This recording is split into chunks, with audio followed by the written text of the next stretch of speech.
Сайн байцгаана уу захирал мэргэжлийн зэргийн хүсэлтэд их нүүдэл системээр хэрхэн дамжуулж илгээх вэ талаар хичээл орж байна. За юун түрүүнд захирлууд маань өөрсдийнхөө сургуулийн домен хаягийг линк бичдэг хэсэг дээрээ бичиж өгнө. За надад хариуцсан сургууль байхгүй учраас би туршилтын баазынхаа домен хаягийг бичье. За одоо 15 дугаар сургууль гэх юм бол жишээлбэл UB15-ыг нүүдэл MSC-ийн мэн гэх мэтчлэн та бүхэн маань өөрсдийнхөө домен хаягийг бичээд нэвтэрч орно.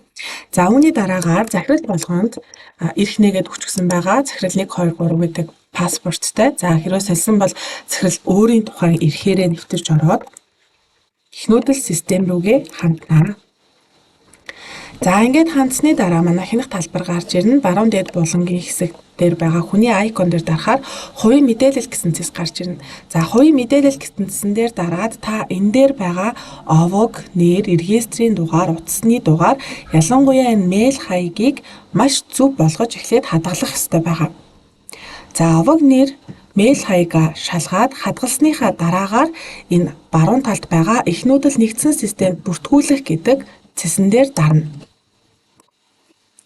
Мэдээлэл бүртгэгдлээ гэсний дараагаар манай зэс маань мэргэжлийн зэргийн хүсэлт болж өөрчлөгдөнө.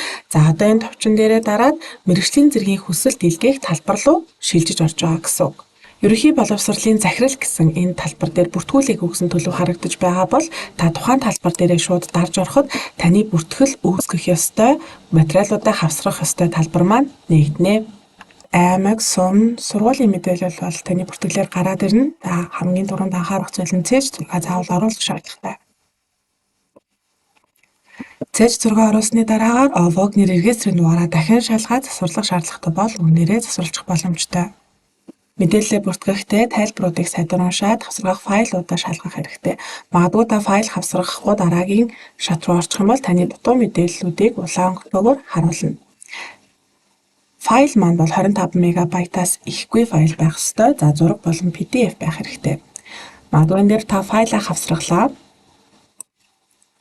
Оруулсан файл маань яг ямар файл вэ? Зөв буруу юу гэж шалгахыг хүсэх юм бол хавсрагсан файл хэсгийн ногоон дээр дарахад таны оруулсан файл бол нэгдээд та шалгах боломжтой. Бүх талбар дээр бол файл хавсрах шаардлагагүй, шаардлагатай талбарууд бол улаанаар танд сануулад явчихна. За файл хавсрах шаардлагагүй талбарууд маань болохоор багш нарын зөвлөлийн хурлын тэмдэглэл гэсэн энэ талбар байгаа. Энийг файл хавсрахгүйгээр та мэдээллүүдээ бүрэн гүйцэж шалгаад болсны дараа дараагийн хуудас руу шилжих боломжтой болно. Дараагийн хуудсанд таны хүсэлт явуулсан мэргэжлийн зэргийн шалгуур үзүүлэлтүүд гарч ирэх ба шалгуур үзүүлэлтүүдээ сайдаар уншаад хавсрах ёстой файлуудаа оруулна.